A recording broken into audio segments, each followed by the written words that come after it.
പരിപാടി. ഇഞ്ചി മുളകും കൂട്ടുകൾ അങ്ങനെ അരച്ചെടുക്കണം അമ്മാലി. നെയ്യ് തിളക്കട്ടെ, കോയി കാല് പൊരിക്കണ്ടേ, വേവു കണക്കെ തമ്മിനുള്ളിൽ ഉണർന്നൊരു സമ്മാനം. ബിരിയാണി ബിരിയാണി മക്ക ബിരിയാണി, ഇത് മലബാർ ബിരിയാണി.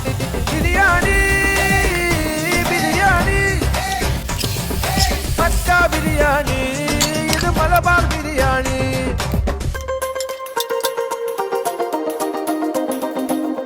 അരച്ചു വെച്ചത് എടുത്തുതാ, അരിഞ്ഞു വെച്ചത് എടുത്തുതാ, ചേലൊപ്പിക്കാൻ വറുത്തു കോരിയ അണ്ടിപ്പരിപ്പുതാ, മൈദ കുഴച്ചും താ, ഇത്തിരി തേങ്ങാപ്പാലും താ, പടായി നിർത്തി വേവും കൂട്ടിൽ ഇടക്കിളക്കിത്താ. ആവി പറക്കും ചോറിനരികെ നാവിനൊരാ